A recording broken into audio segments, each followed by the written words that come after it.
Բարև ձեզ, օրվա նորությունների կարևոր լրահոսին անդրադառնում է Հորիզոն լրատվականը 10 դեկտեմբերի չորեքշաբթի։ Վարչապետ Փաշինյանը այսօր այցելել է Գերմանիայի Դաշնային Հանրապետությունում Հայաստանի դեսպանություն։ Այս մասին տեղեկացնում է վարչապետը տեսանյութ հրապարակելով Facebook-յան իր էջում։ Երկօրյա պաշտոնական այցի շրջանակում հիշեցնենք Նիկոլ Փաշինյանը երեկ հանդիպել է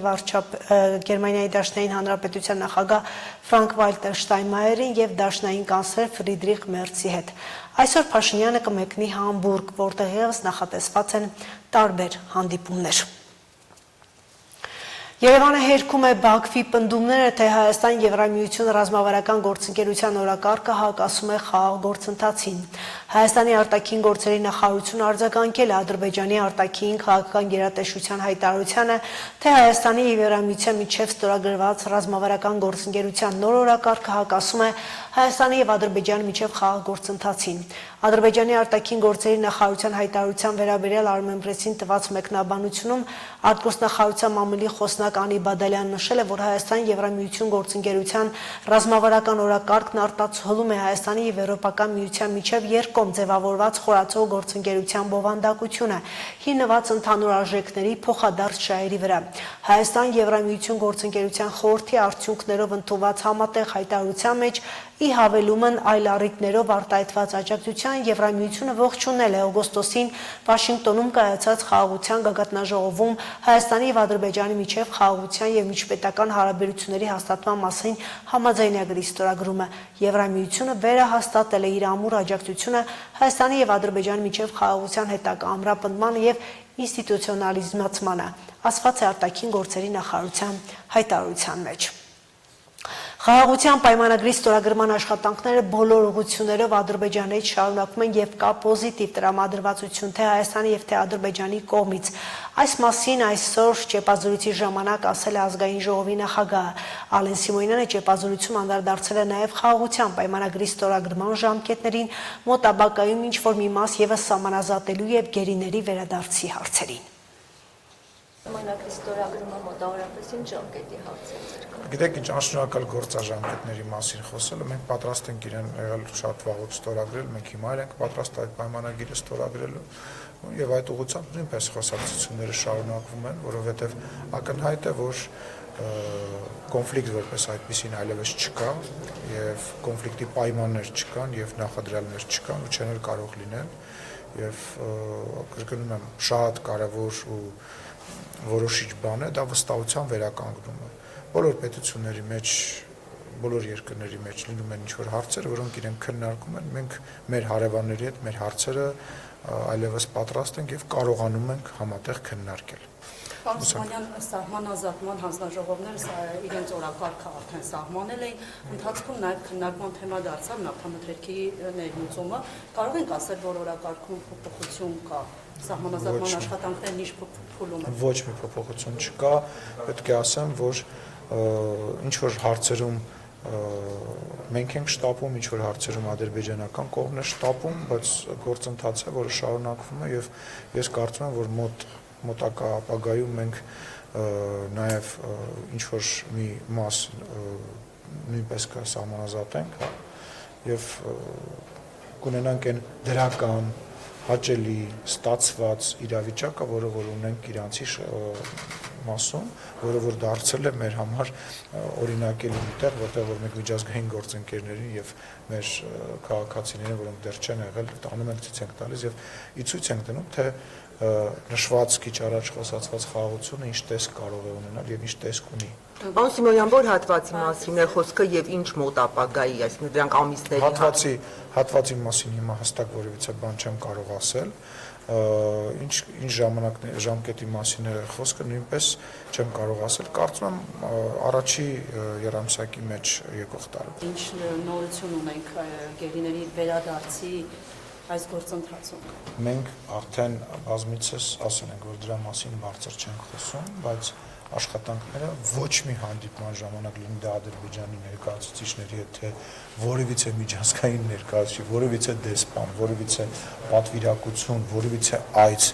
որևիցե հանդիպում խոսակցություն չկա, որտեղ զրույցի կետի մեջ չկա գերիների եւ պահող անձանց վերաբերյալ կետ, ինչպես նաեւ անհայտ կորածների վերաբերյալ կետ, դա բացառված է, միշտ իմացեք, որ դա այդ երկու կետը մշտապես կան եւ լինելու են այնքան ժամանակ, մինչեւ հարցը չլուծվի, իսկ դրական լուծման միտում ես տեսնում եմ եւ Ինչից եք ենթադրել, ինչն է ինչից որ դրական միտում կա այդ հարցը։ Դե ասել եմ, հիմա մենք պատերազմից հետո ունեցել ենք 200-ին հասնող գերիներ, հիմա այս պահի դրությամբ 23 հաստատված գերի ունենք, պահվող անձ ունենք, հա, եւ պետք է տեսնենք, հա, ինչա փոխվել, հա, 5 տարվա ընթացքում եւ նաեւ խոսակցությունները եւ քննարկումներն են ինձ այդ հույսը ներշնչում, ինչպես նաեւ արձագանքները, երբ որ ես ասում եմ, որ մենք խոսում ենք մարդկանց հետ, միջազգային կառույցների հետ կամ միջազգային ներկայացուցիչների հետ, ես տեսնում եմ, որ դա լեգիտիմ պահանջ է Հայաստանի Հանրապետության կողմից, լեգիտիմ խոսակցություն է եւ բացառում եմ, որ որևիցե լեգիտիմ խոսակցություն չունենա դրական արձագանք, ուղղակի պետք է մի քիչ էլ համբերությամբ լցվենք, ինչպես մնացած մեր եղբայրները, ընկերները վերադարձան, վստահ եմ, որ մի օր բոլոր, կրկնում եմ, բոլոր այն մարդիկ, ովքեր որ այնտեղ են գտնվում, մի օր բոլորը վերադառնալու են Հայաստանի Հանրապետություն։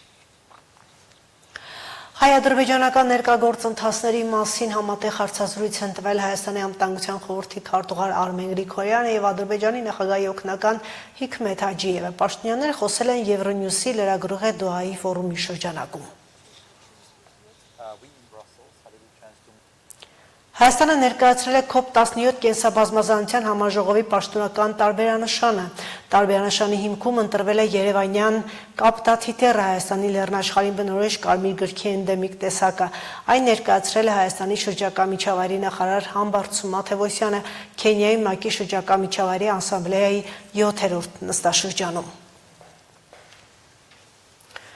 Հռոմի Պապ Լևոն 14-րդը հայտարարել է, որ Եվրոպան պետք է կենտրոնական դեր խաղա Ուկրաինայի պատերազմի ավարտին ուղղված ջանքերում։ Պապը նշել է, որ Եվրոպայի միասնություն նշանակալից է հատկապես այս դեպքում եւ կոչ է արել առաջնորդներին օգտագործել համագործակցության մեծ հնարավորությունը։ Նրա խոսքով պատերազմը Եվրոպայում է, հետեւաբար անվտանգության երաշխիքները պետք է ներառեն Եվրոպան։ Անդրադառնալով Թրամփի ծրագրի մասին հարցին հովվապետն ասել է, որ նախընտրում է չմեկնաբանել դա։ Նա նշել է, որ ամբողջությամբ չի կարդացել այն, ինչ տեսած հատվածներում նկատել է, որ փոփոխություն է եղել այն ամենում, ինչը համարվում էր Եվրոպայի եւ Միացյալ Նահանգների միջև իսկական դաշինք։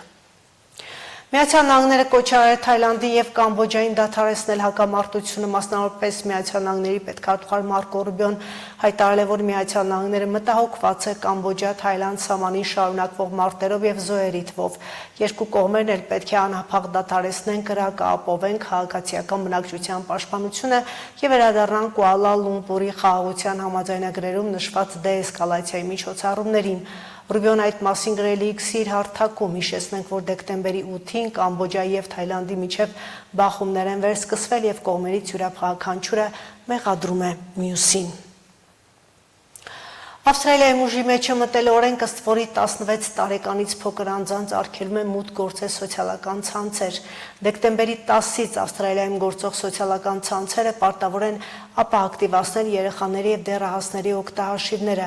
Այսօրվանից սոցիալական ցանցերում գործում են սահմանափակումներ, նրանք պարտավոր կլինեն ձեռնարկելու ողջամիտ քայլեր 16 տարեկանից փոքր ավստրալացիներին արգելելու ունենալ օգտահաշիվներ իրենց հարթակներում, սակայն երեխաները դեռահասները նախկինի նման կկարողանան դիտել հանրային հասանելի կոնտենտը սոցիալական ցանցերով, որի համար գրանցում չի պահանջվում օգտահաշվում։ Նշել է կարգավորող մարմինը, ընդգծելով, որ պատանները նաև կկարողանան կապի մեջ մնալ ընկերների հետ, օգտագործելով օգտահաշիվները հաղորդագրությունների փոխանակման հավելվածներում եւ առանց տարիքային սահմանափակման հարթակներում։